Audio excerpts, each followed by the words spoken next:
Hello my dear ones, आप तो जानते ही हैं ओसीडी फेक है, एक ग्लिच है माइंड में। आपके कॉर्टेक्स ब्रेन और अमिगडाला के बीच की वायरिंग डिस्टर्ब हो गई है। आपका इंटीरियर सिंगुलेट कॉर्टेक्स ठीक से काम नहीं कर रहा है। बहुत सारा अंदर वायरिंग डिस्टर्बेंस हो गया है, जिसकी वजह से आपके ब्रेन की केमिस्ट्री बिगड़ गई है। आपके अंदर कुछ केमिकल लेवल्स डाउन चल रहे हैं, और ये सब रॉन्ग कंडीशनिंग या फिर पुअर लाइफस्टाइल और कहीं से भी इरेशनल फियर कैच करने की वजह से, उस पर एक्शन लेने की वजह से धीरे धीरे ओसीडी का लूप डेवलप हो गया है। तो ऐसे बहुत सारे रीजंस हैं जिसकी वजह से कोई भी इंसान ओसीडी के लूप में फंस सकता है। अब आप जिस भी वजह से फंसे हों, पर आप ओसीडी के लूप में फंस गए हैं। अब इस ओसीडी के लूप को अगर आप तोड़ना चाहते हैं तो बस ये 5 बातों का आपको खास ख्याल रखना है। जल्दी ठीक होने के लिए इन 5 बातों को फॉलो करने से आपकी ओसीडी बहुत ही जल्दी आपकी ज़िंदगी से गायब हो जाएगी। तो पहली बात है, आपका ओसीडी आपसे अजम्पशंस में बात करता है। वो ना अज्यूम करता है और आपको पॉसिबिलिटी दिखाता है। वो कभी पास्ट की बात करता है आपसे, कभी वो आपसे फ्यूचर की बात करता है, लेकिन वो आपसे प्रेजेंट की बात नहीं करता। वो आपको मिसगाइड करने की कोशिश करता है। जब भी आपका माइंड अज्यूम करे और आपको कोई भी पॉसिबिलिटी जताने की कोशिश करे, उस वक्त आप उस पॉसिबिलिटी में फंसने की बजाय रियलिटी को देखना। समझो ज़रा, माइंड जो भी इकट्ठा करता है, जो भी इंफॉर्मेशन अंदर जाती है, वो स्टोर होती है, और उसके बेस पर माइंड की एक नेचर है, वो अज्यूम करता है। वो कुछ ना कुछ प्रिडिक्ट करता रहता है। अब वो प्रिडिक्शन कई बार बाय चांस सही हो जाती है। तो अगर इत्तेफाक से कभी कुछ ऐसा हो गया और हम उसे माने कि जैसे ब्रेन को तो सब पता है कि आगे क्या होने वाला है, ये हमने रॉन्ग मैसेज ले लिया है। ऐसा नहीं है। कई बार तो ऐसे कोइंसिडेंस हो जाता है ना।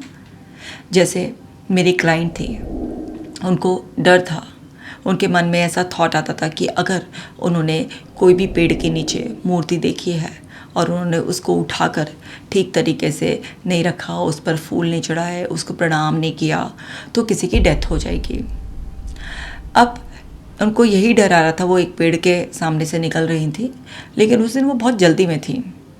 डर लग रहा था, विचार आ रहा था, लेकिन उस दिन समहाउ वो वहाँ से निकल गई। 2 दिन के बाद ही उनके नाना जी एक्सपायर हो गए। अब उनके ब्रेन ने ये प्रूव करना शुरू कर दिया कि तुमने उस दिन वो जो पेड़ के नीचे मूर्ति थी उसे उठाकर सही से नहीं रखा, फूल नहीं चढ़ाए और उसको हाथ नहीं जोड़े, इसलिए नाना जी की डेथ हो गई। अब नाना जी की तो उम्र भी थी, नाना जी को तो जाना ही था ना। इत्तेफाक की बात है कि 2 दिन बाद उनकी डेथ हो गई।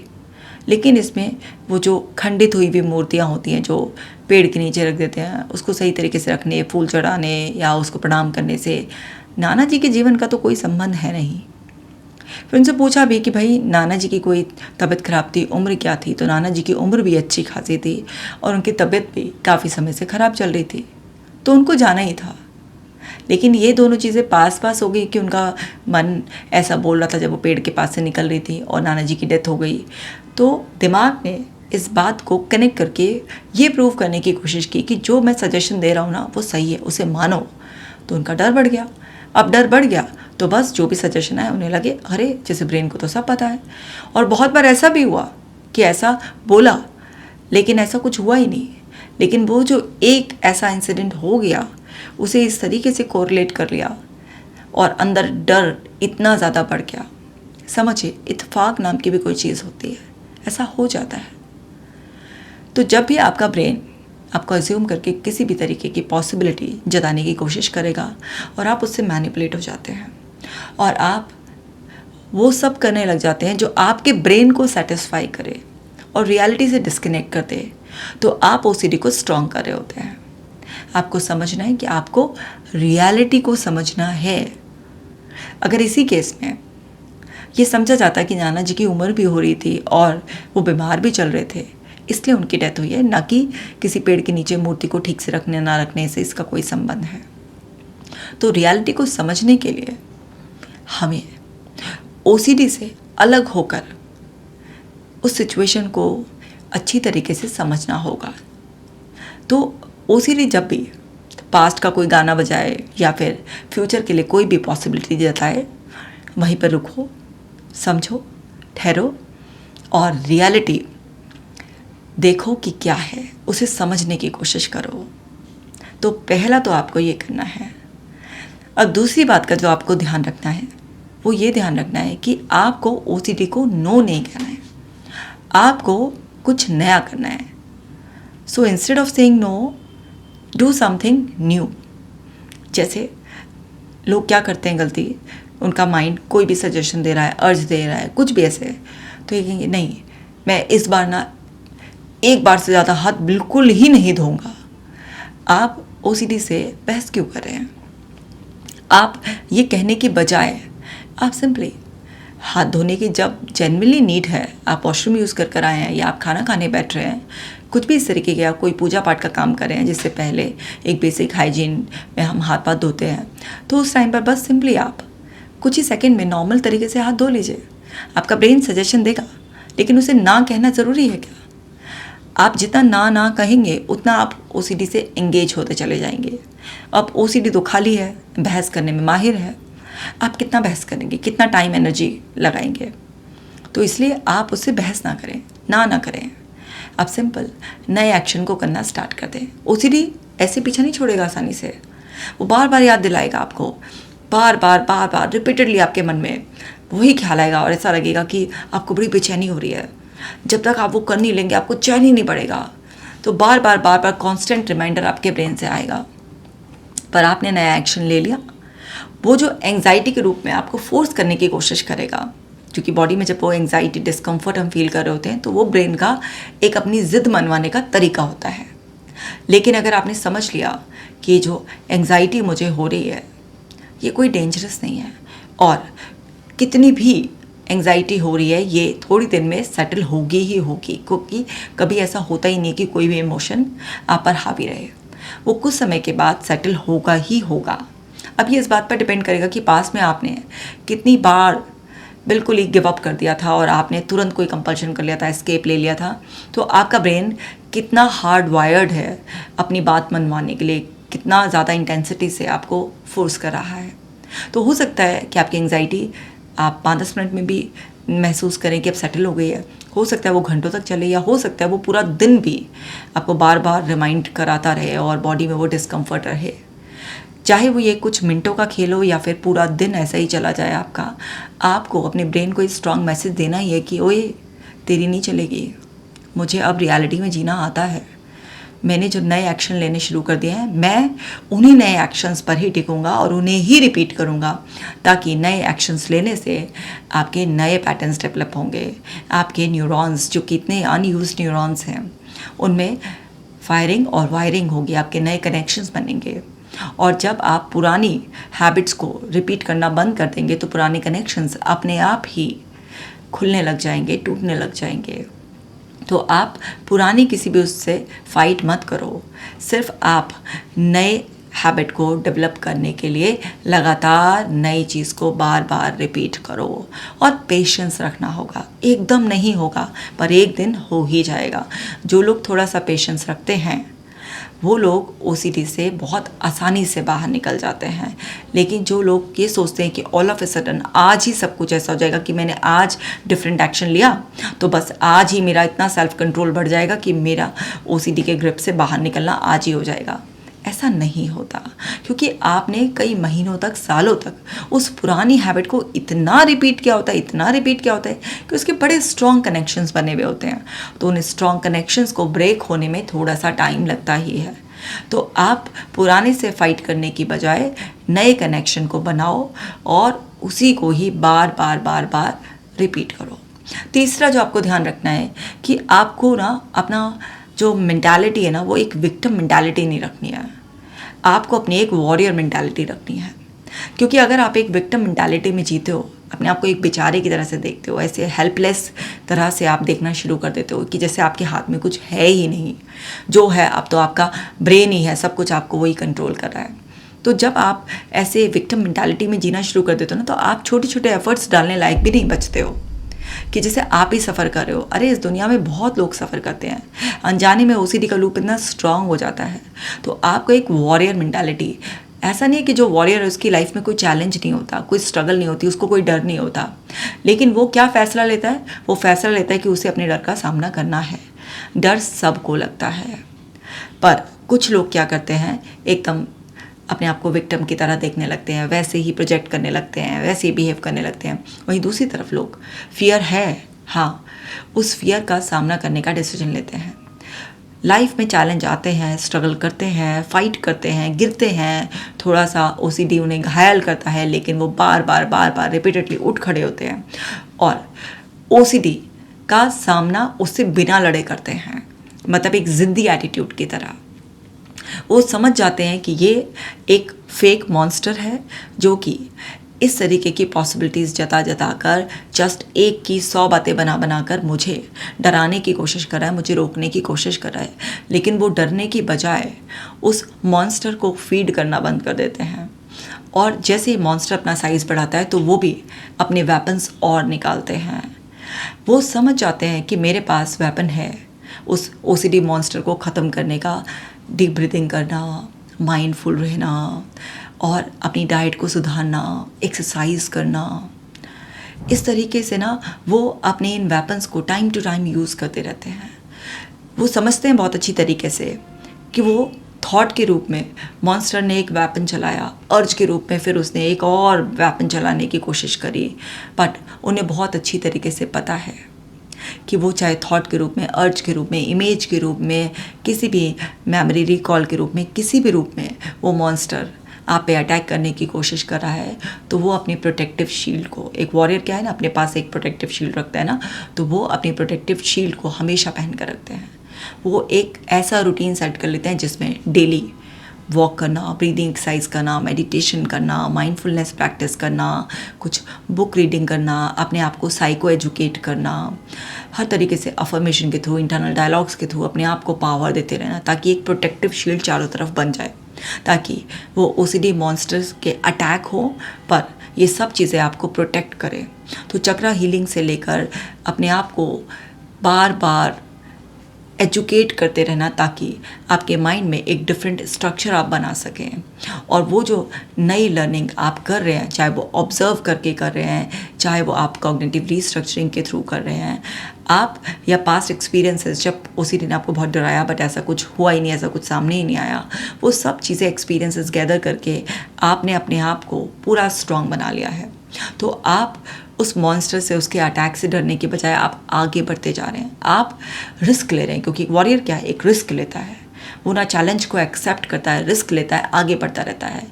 वो ये हो जाएगा, वो हो जाएगा से मैनिपुलेट करने की बजाय वो ये देखता है कि व्हाट इफ़, अगर ये हो गया, अगर वो हो गया की बजाय वो व्हाट इज़ में बिलीव करता है। एंड जो भी उसका मॉन्स्टर उसको डराने की कोशिश करता है, क्या बोलता है, वो बोलता है लेट्स सी, देखते हैं क्या होता है। वो अनसर्टेनिटी को एक्सेप्ट करता है। वो अनसीन से डरने की बजाय जो सीन है उसमें खुश रहने की कोशिश करता है। वो समझता है कि फ्यूचर को कोई भी नहीं बता सकता, ना कोई आपका ब्रेन ऐसे बता सकता, ना ही कोई एस्ट्रोलॉजर, ना ही कोई भी किसी भी तरीके का कोई स्पिरिचुअल गुरु, कोई भी किसी भी तरीके से कोई भी सर्टेनिटी से नहीं बता सकता कि आगे चलकर क्या होने वाला है। सब अपनी अपनी प्रेडिक्शंस करते हैं। कई बार प्रेडिक्शंस राइट हो जाती है तो वो उसका क्रेडिट ले लेते हैं, है ना, और आपके ब्रेन जो है ना वो भी क्रेडिट लेकर आपको कंट्रोल करने की कोशिश करता है कि अरे वाह मेरे तो कॉलर अप हो गए, देखा मैंने ये प्रेडिक्ट किया था, ये सच हो गया। अरे भाई, कुछ प्रेडिक्शन में से कई बार तो ऐसा होगा ना कि सच हो जाएगा, उस तरीके की पॉसिबिलिटीज़ बन जाएंगी। इसका मतलब ये थोड़ा ना है कि हर चीज़ ही हो जाएगी। तो आपको एक विक्टिम मेंटालिटी को छोड़ना पड़ेगा, आपको अपनी रिस्पॉन्सिबिलिटी लेना पड़ेगा, आपको समझना पड़ेगा कि ओसीडी से आप सफ़र कर रहे हैं। आपकी फैमिली, आपके फ्रेंड्स, आपका थेरेपिस्ट सब आपको हेल्प कर सकते हैं, बट अल्टीमेटली आपको एक्शन लेना है, आपको चेंज करना है, क्योंकि केमिस्ट्री आपके अंदर की बिगड़ी है। सब सपोर्ट कर सकते हैं उस केमिस्ट्री को रीसेट करने के लिए, बट केमिस्ट्री तो आपके अंदर की है ना, तो आपके एफर्ट्स के बिना वो केमिस्ट्री रीसेट नहीं हो पाएगी। और इस केमिस्ट्री को बिना किसी एक्सटर्नल केमिकल यानी कि किसी मेडिसिन के नेचुरल तरीके से रीसेट करना 100% पॉसिबल है। तो अब आपको बस अपने आप को एक वॉरियर की तरह सुबह उठते ही अपने आप को पॉजिटिव सजेशन दें कि मैं वॉरियर हूँ, मैं कॉन्फिडेंट हूँ, मैं पूरी तरह से अपनी रिकवरी के लिए कमिटेड हूँ। इस तरीके से जब अपने आप को बार बार कॉन्फिडेंस देंगे, अपने आप को बहुत ही पावरफुल तरीके से आप तैयार करेंगे, तो ओसीडी के अटैक्स होंगे, कुछ दिनों तक लगातार होते रहेंगे। पता चलने के बाद भी ये फेक है, मॉन्स्टर है, यूजलेस है सब कुछ, लेकिन वो बाज नहीं आएगा, वो अटैक करता रहेगा। वो छला हुआ है, वो आपको छलने की कोशिश करेगा, पर आप आराम से मस्त होकर उसके फेक सजेशंस पर बस हंसेंगे, एकदम नॉर्मल तरीके से वही करेंगे जो आपको करना है। आप आगे बढ़ते रहेंगे, आप रुकेंगे नहीं। चौथी बात का आपको क्या ध्यान रखना है, हमारा ब्रेन इमेजिनेशन में या जो हम विटनेस कर होते हैं उसमें सेम तरीके से बिहेव करता है। इतनी स्टडीज़ बता चुकी हैं, साइंटिफिकली प्रूव हो चुका है, स्कैन्स बता चुके हैं कि जब आप सिर्फ इमेजिनेशन में भी कुछ ऐसे अपना ना इमेजिन कर रहे होते हैं, अपनी सेंसेस को एंगेज कर कुछ क्रिएट कर रहे होते हैं, तो उस टाइम पर भी आपके न्यूरॉन्स में फायरिंग एंड वायरिंग होती है, यानी कि वो मेमोरी ऐड हो जाती है। तो आप इस फीचर का फ़ायदा उठाएं। एक तो आपका ब्रेन ऑटोमेटिकली खुद ही कुछ एज्यूम करके इस तरह कैसे आपकी इमेजिनेशन को गलत तरीके से यूज़ कर रहा है और आपकी डिस्टॉर्टेड बिल्कुल इमेजिनेशन ऐसी हो गई कि आपके दिमाग में एक से एक बुरी पिक्चर भी आ रही है, राइट। अब एक तो यह है कि हर वक्त ना आप कंपल्शन के करते रहो और उसको रिप्लेस करते रहो, भाई नहीं। उन खराब इमेजेस को आपको रिप्लेस करने का ऐसे नहीं करना कि एक लूप बना लेना है, वो एक कंपल्सिव उसमें आप फंस जाएं, नहीं। आपकी जो भी वो एकदम डिस्टॉर्टेड, एकदम से थ्रेटनिंग इमेजिनेशन ऑटोमेटिकली हो रही है, उसको समझो। ये सब आपके ओसीडी की लूप में फंसने की वजह से ही हो रहा है, लेकिन आपके पास हमेशा पावर है कि आप इस फीचर का अपनी रिकवरी के लिए भी यूज़ कर सकते हैं। अगर आपके अंदर शुरुआत में हिम्मत नहीं आ रही है कि आप जाएं एकदम से और उस सिचुएशन को एक्सपोज करें, आप वहाँ पर पूरा सब कुछ फेस करें, तो कोई बात नहीं, आप आराम से बैठें, अपनी आंखों को बंद करें, ऐसे प्रिटेंड करें as if you are relaxed, और बिल्कुल अपने आप को ऐसे एकदम रिलैक्स मानते हुए, अपनी ब्रीदिंग को डीप करते हुए, अपनी बॉडी को एकदम लूज छोड़ते हुए सब जगह से ध्यान हटाकर प्रेजेंट मोमेंट में लेकर आएँ। और बिल्कुल ऐसे इमेजिन करें कि आप जो भी कुछ इस वक्त सोचेंगे, अपने आप को डिस्क्राइब करेंगे, आपके सामने एक टीवी स्क्रीन है और उस पर वो सब चीज़ें एक मूवी के फॉर्म में चलेंगी, जिस मूवी में डायलॉग्स भी होंगे, आप उसमें अपने आप को देख पाएंगे एक्शन लेते हुए, और आप ना बिल्कुल अपना एक ओसीडी फ्री सेल्फ उसमें देखेंगे। तो आप अपनी साइकिक पावर का इस्तेमाल कर रहे हैं और अपनी साइकिक पावर से अपनी वो मेंटल मूवी प्रिपेयर कर रहे हैं, और आप इस तरीके से आंखें बंद कर रिलैक्स होकर ऐसे मान कर कि आप रिकवर हो चुके हैं और आप ना ओसीडी फ्री लाइफ जी रहे हैं। भूल जाओ कुछ टाइम के लिए कि आप ओसीडी सफ़र हैं। आप ये समझो कि आप ओसीडी से रिकवर हो चुके हैं। नॉर्मल लाइफ कैसी आप ओसीडी से पहले जीते थे, या ओसीडी से फ्री होने के लिए आपने क्या सोचा था कि अब मैं ओसीडी से फ्री होकर कैसी लाइफ जीऊँगा, बिल्कुल वैसे ही देखें। अपने जो भी आपकी थीम है उसके अकॉर्डिंग आप देखें कि अब वो सब चीज़ गायब हो चुकी हैं और आप बिल्कुल नॉर्मल लाइफ जी रहे हैं। सुबह उठने से लेकर रात तक सोने तक आप बहुत ही अच्छी तरीके से देखें अपने आप को, सब कुछ एक्टिविटी नॉर्मल तरीके से रिलैक्सेशन के साथ एक बार में आराम से करते हुए, और इस तरह से देखें कि आपका ब्रेन अगर फिर से आपको किसी भी तरह से मैनिपुलेट करने के लिए कोई सजेशन देता है, किसी पॉसिबिलिटी को जताता है, तो आप बहुत अच्छी तरीके से समझते हैं कि ये वो पुरानी लॉ है जो हल्की हल्की सी बीच बीच में भड़कने की कोशिश करती है, और आप मुस्कुराते हैं और आप अपना नॉर्मल अच्छी तरीके से काम करते रहते हैं।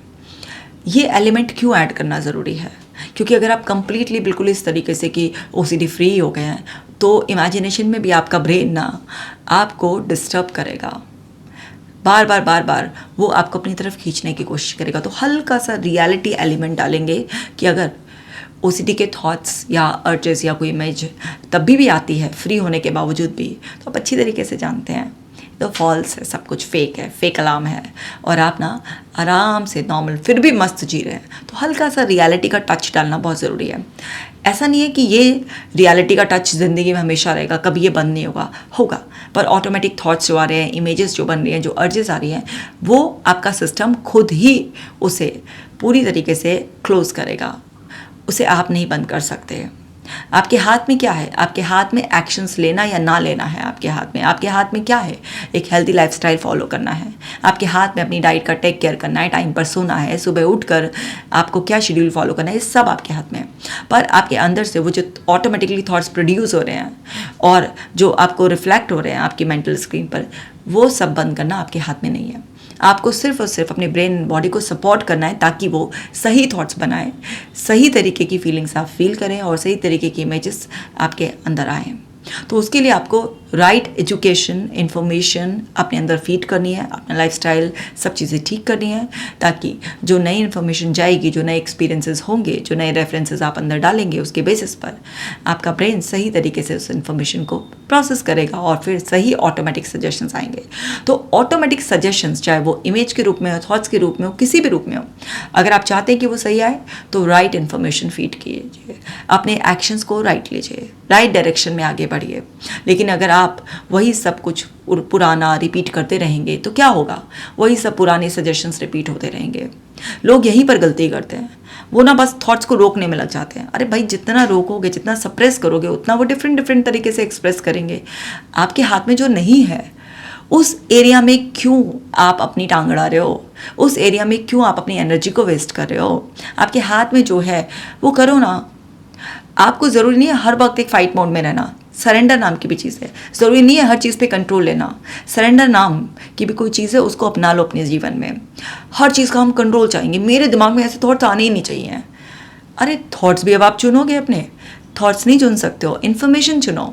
ये जो सारा दिन सोशल मीडिया पे बैठे रहते हो, उल्टी सीधी चीज़ें अपने दिमाग में जाते हो, कभी गॉसिप में इन्वॉल्व हो जाते हो, कभी किसी भी चीज़ पे कुछ देखा बिलीव कर लेते हो, इन सब हरकतों को छोड़ना पड़ेगा। राइट इन्फॉर्मेशन फीड करो तो राइट थॉट्स अपने आप ही आएंगे। लेकिन हम करेंगे तो सारा कचरा फीड, और हम ये सोचेंगे कि एक भी गलत थॉट ना आए। ऐसा नहीं होता। समझो मेरे प्यारो, मेरे डियर वंस, समझो। तो आपके हाथ में जो है उसे कंट्रोल करो ना। जो आपके हाथ में नहीं है उसे कंट्रोल करने लग जाएंगे। समझा रही हूँ, इतने टाइम से इतनी सारी वीडियोस बनाती जा रही हूँ। समझो मेरे प्यारो कि आपके हाथ में जो है उस दिशा में मेहनत करो, सरेंडर कर दो। बिल्कुल थॉट से लड़ो मत, क्योंकि जितना आप लड़ने की सोचोगे उतना तो भाई दिमाग से मुंह जोरा ज़्यादा और कोई है ही नहीं। तो आप ना जो कंट्रोल में है उस तरफ दिमाग लगाओ। समझ में आ गया? जो चीज़ आपके कंट्रोल से बाहर है तो वहाँ क्या किया जाता है? सरेंडर किया जाता है। अब जो गलती हो गई सो हो गई, माफ़ कर दो अपने आप को। अनजान थे, पता नहीं था ना, इतनी बुरी तरह से फंस जाओगे, नहीं तो ऐसी गलती कभी नहीं करते। अनजाने में हुआ है तो खुद को माफ़ कर दो। खुद के साथ कोई ग्रजेस मत पालो। किसी दूसरे ने तुम्हारी लाइफ में ये सब चीज़ें प्रॉब्लम क्रिएट करी हो, तुम्हारी ब्रेन बॉडी की केमिस्ट्री बिगड़ गई, सब कुछ, उसको भी माफ़ कर दो। मत रखो अपने दिल में कबाड़ को। और अब अपनी रिकवरी के लिए कमिटमेंट हो, क्योंकि डैमेज तुम्हें कोई और भी कर सकता है तुम्हारे अलावा, पर रिपेयर तुम्हें खुद को ही करना पड़ेगा। तो कंप्लीटली सरेंडर के साथ, विश्वास के साथ आगे बढ़ते चले जाओ। समझ गए? अब पांचवी बात का जो ध्यान रखना है वो ये है कि आपको अपनी ज़िंदगी में एक गोल सेट करना है, एक हायर पर्पस। आपके पास कुछ ऐसा इम्पॉर्टेंट होना चाहिए जहाँ पर आपका ब्रेन फोकस कर सके, आप अपनी एनर्जी लगा सकें। आपके पास एक ऐसी लाइफ फोर्स होनी चाहिए, किक होनी चाहिए, जिससे कि आप रास्ते में कितनी भी हर्डल्स आएँ, चाहे वो आपका OCD भेजे, कोई भी आपको कितना भी डर लगे, कुछ भी लगे, आपके अंदर एकदम पावर आ जाए। जब भी हमारे पास एक बहुत ही हायर पर्पस होता है तो उस टाइम पर हमारे अंदर एनर्जी मल्टीप्लाई होने लगती है। हम किसी भी बड़े से बड़े चैलेंज का, फियर का बहुत आसानी से सामना कर लेते हैं। आपने ऐसा ज़रूर देखा होगा, एक नाजुक सी औरत जो शायद 10-15 किलो वज़न उठाने में भी कई बार ऐसा लगे कि उसको बोझ लग रहा है, थक गई है, वो कई बार ना बड़े बड़े गुंडों से लड़ जाती है। अगर उसके बच्चे पर कोई भी इस तरीके की विपदा आ जाती है, कुछ भी ऐसा मुश्किल समय आ जाता है, तो एक कमज़ोर से कमज़ोर इंसान भी, व्यक्ति भी, चाहे वो आदमी औरत हो, वो जिसको अपनी शक्तियों का पता ही नहीं था, वो भी विपदा के समय में, चाहे उसे तेज़ भागना हो, लड़ना हो, किसी भी तरीके से सामना करना हो, वो करता है। कहाँ से आती है वो पावर? ज़रा इमेजिन करो, आप दिन भर के थके हुए हैं और आप ना अब अपने बिस्तर पर लेटे हैं। कोई हल्का सा भी काम बताए तो आप क्या बोलते हैं? अरे यार, अब मैं बहुत थका हूँ, मेरे बस की नहीं है कुछ भी करना।